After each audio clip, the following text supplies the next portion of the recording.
So for this past year, I've been trying to eat as many of these green kiwi fruits as I can. Let me tell you why. We need to backtrack to January 1st, 2020.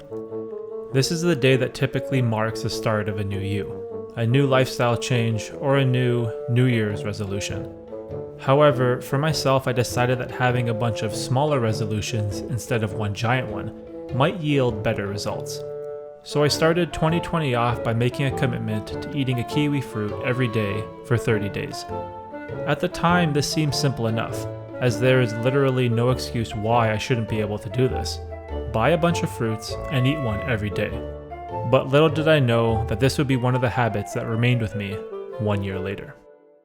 So the idea that I had last year was focused around trying to add as many positive habits or disciplines to my life that I could.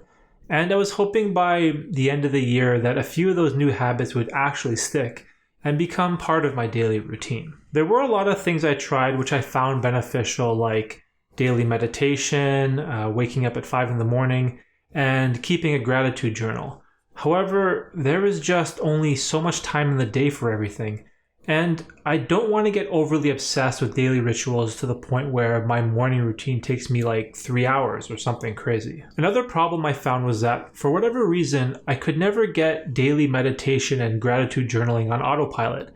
Kind of like how every night when I take a cold shower, it's just something that I do without having to think about it. There is no negotiating process with my mind. There is no resistance or unwillingness to turn that faucet handle to blue. Kiwis, on the other hand, unexpectedly became a habit just like cold showers. Whenever I went to the grocery store, the very first thing that popped into my mind was, how many kiwi fruits do I need? Should I get the green ones or the golden ones? And I noticed that I became completely obsessed with these fuzzy brown superfruits. Now, I'm not going to go over the nutritional information of the kiwi fruit, as I've already discussed the health benefits in my previous 30-day challenge video. Initially, I had hoped to keep my sugar cravings under control by substituting a kiwi whenever I craved something sweet. This way, I could still snack on something that also provided me a lot of vitamins and nutrients, unlike donuts or gummy bears that barely have any nutritional value at all. One thing that I should mention is that, generally, I'm still very skeptical when it comes to anything that's labeled as a superfood. I feel like that term is most recognizably known as weight loss clickbait, similar to words like detox, cleanse, or antioxidants. Even if you do a search on Google for the definition of a superfood, you'll find that the term is not commonly used by experts, dietitians, or nutritional scientists. So right there has always given me cause for concern, and it kind of reminds me of a cheap marketing tactic. Regardless of all that, if you still want to add some kind of superfood to your diet, then definitely give the kiwi a shot, as I am still of the opinion that overall as a whole, the kiwi fruit is probably still the king of all the superfoods. Now, I did want to tell you a story where my whole obsession with kiwis originated from. A few years ago, I started to take my overall health and diet a lot more seriously. At the time, I didn't even consider the nutritional value of the food I was eating. The only thing that concerned me was satisfying my hunger whenever my stomach started to rumble. All of that started to change when I got a gym membership and I began eliminating as many snacks and processed foods from my diet.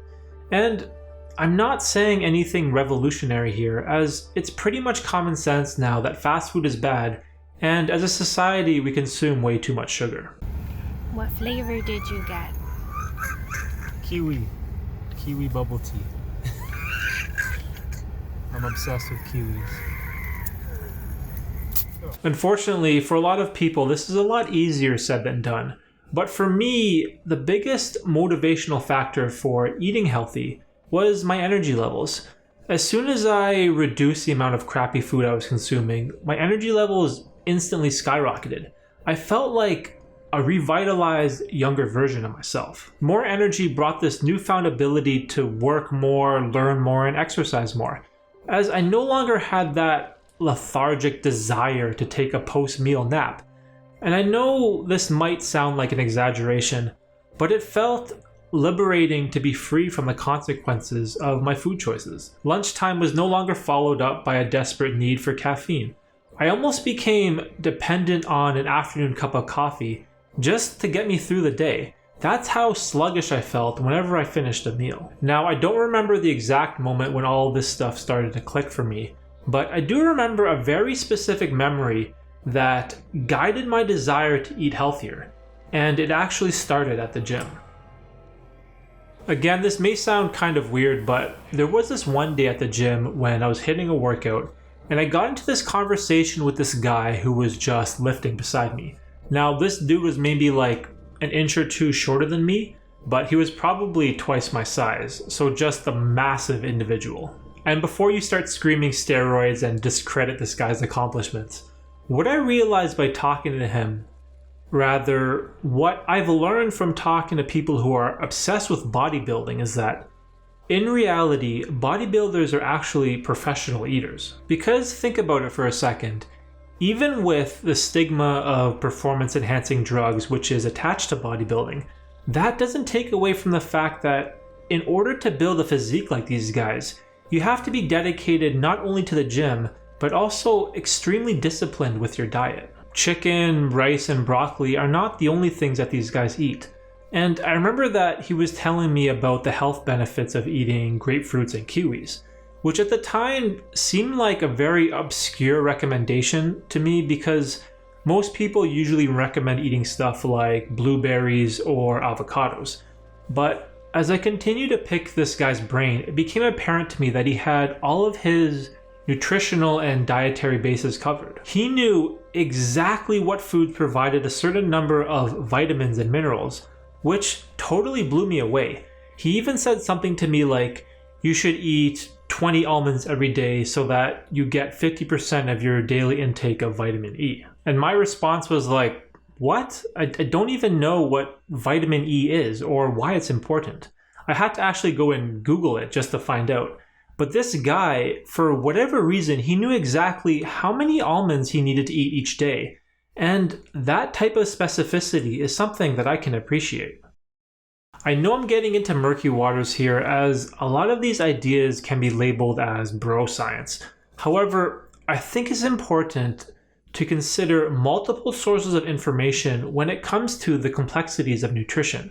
Your family doctor is, of course, a great place to start, but they definitely don't have all the answers. And the same thing goes for the bodybuilder, your parents, or that nutritionist you hired.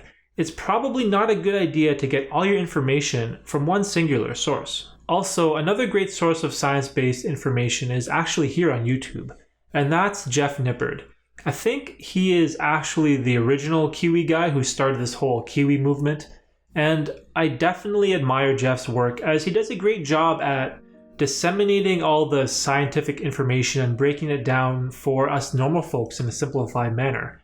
If you want to learn more about the scientific evidence on the kiwi fruit, go check his channel out. I'll leave a link in the description below.